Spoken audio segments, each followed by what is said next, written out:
Picasso once said it took him 4 years to learn to paint like Raphael, but a lifetime to draw like a child.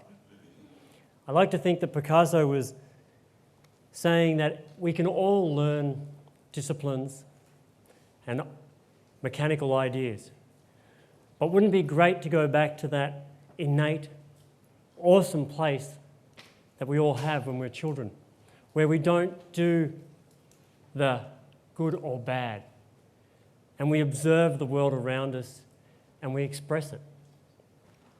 I believe that we're all born with two innate languages. One is sound and the other is movement. So when we come out, most of us make noise and most of us move our bodies. And very quickly, we get languages from them. So a little example is when my daughter was a baby, before she could talk words, and she was going to the toilet and she was struggling, she would do two things. She would grunt, and we'd know that she was having some pain, some difficulty, and her body would screw up and her face would go bright red. So we knew that she was expressing to us through two different languages. Now sound becomes our verbal language, and we get taught this through repetition. So from the moment a child's born, we bombard them with words. And as a father with an ego, I fell privy to that too, where I did the dada, dada, dada, dada, dada. And I turned myself into a singular word, so that hopefully she would say it and I would understand and we would understand who I was. And I've often thought, if we didn't bombard children with words at that early stage, I wonder what their vocabulary would actually be.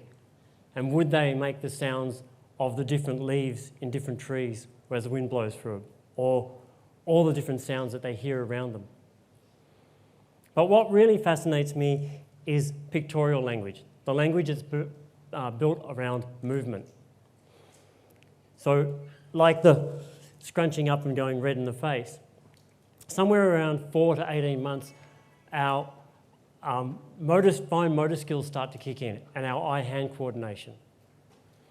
So if you put a pen or a crayon in a child's hand, just like the early mouses, we go like this, back and forwards or up and down. And again, I remember watching my daughter in the studio do her first circle. I was trying to get her into the bathtub, and there she was on the wall drawing this circle. And the concentration and the involvement that she had in that circle was amazing, something I'd taken for granted as an adult. What I realized there was it was a great leap in her cognitive action. But for me, more so, was a great leap in her observational skills to be able to observe and then communicate with me. So from that moment on, and I would hope to guess that every one of us here did this for the first 5 years of our lives, we all start to draw. So from the moment that observational, cognitive, mechanical system kicks in, we start to draw the world around us and the world within us. And what I love about the pictorial language is very rarely does anybody get taught it. So that sound language is through repetition that we get taught. We put these finite words onto things. But the pictorial language, we all do it. All of us. And then somewhere along the line, most of us turn around and go, I can't draw. I can't draw at all. Yet we all did it. And it leads me on to an idea that possibly as adults we see in the two dimension. And this might have happened somewhere around the time of the printing press, when we got bombarded by newspapers and then magazines and then advertising posters and then television and now mobile devices. All of the things that show us the three-dimensional world around us, but in 2D. In the art world, we like to call it still life, or as a modernist we like to call it, photographic realism. But I don't know anybody, and I've never met anybody, who looks like an anatomical drawing. Anatomical drawings are great maps for doctors. But even as I speak now, and every one of you sit there, every time I smile, part of my face changes, my eyes might go up, this floppy ear might stick out. There's a whole range of actions and movement that are happening. And that's what we all are. And that's what everything in this world is this continual line of flow, of movement. So the idea of a still life for me is a great abstraction. But I do believe that children still see in that movement, in that 3D. And a great example of it is, if you look at a lot of children's drawings, and I've been really privileged to have travelled a lot around the world and worked with children, and all children, no matter if they've got a pen and paper or a stick and dirt, seem to draw stick figures. But I love sometimes you get to see them and they've drawn a hand and they've got the circle, they've got that, and then they've got all these sticks. Sometimes there's 3 sticks, sometimes there's 7, 10, 12. And if we all grab our hands now and wave them in front of our faces, how many sticks do you see? Lots and lots of sticks. And from the moment a child's born, we do another great thing, is not just go dada, dada, dada, we wave at them. And we eat with our hands, and we do things with our hands, and we're constantly in movement with our hands. So children see this great action, this great movement, this great 3D world, until we come along and somewhere along the line go, wow, this is actually a hand. These sticks are called fingers. And then there's 1, 2, 3, 4, 5. We reduce it all down to a still life. I'm not saying there's anything wrong with that, but it's just an interesting idea about how we stagnate ourselves from something which I believe is really, truly our innate language, which is this pictorial, this movement language. So that takes me on to another idea which none of these ideas are right or wrong. They're just kind of my meanderings of a 32-year career in the creative arts. But I like to think that possibly the stick figure is humans' most amazing communication tool ever.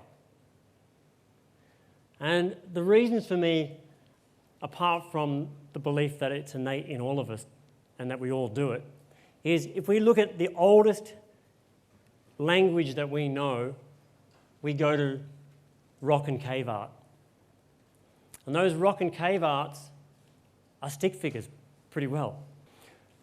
But as a society, we have embellished so much creative emotions and creative thought upon them. We've studied them, we've spent so much energy on these stick figures that we don't know who did them, really what they mean. I like to think that possibly they were the children's drawings in the cave while the adults were going, stop doing that on the wall. The beautiful thing when you look at those drawings is most of them are in movement. So when we see the horses or the buffaloes and even the kangaroos and snakes, they're in movement. So I believe that early humans saw in that 3D world, saw that everything was in movement and flow. And it takes me back to the Picasso quote. If Picasso was trying to find that quick initial representation through line that gave you an emotional response and an intellectual response and also an output response in the sense that you understood what it is, then we look at children's drawings like we look at the cave art and we go, yeah, we all understand it. It's really simple. And then if we take a lot of the early text-based languages, most of the Asian text-based languages, the hieroglyphics of the Aztecs and the Egyptians, again we see the stick figure. And what I love about those stick figures also is some of them, yes, are letters and some are words, but some are emotions. So what we call probably a sentence now. And then if we take the idea that every single person, or mostly every single person, that the pictorial language based around movement and observation is innate in us, then I believe the stick figure could open us up to an amazing understanding and an amazing world.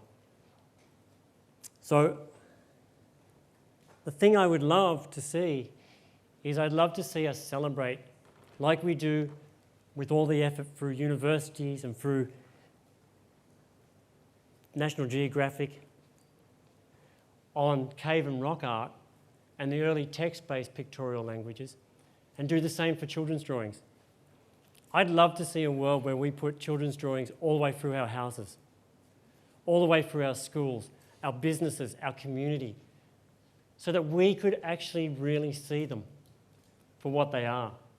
And I have a belief, which I don't know if it's right or wrong, and I don't think it is probably right, but I do love to think of it, that we are all creative and every single thing we do is basically creative.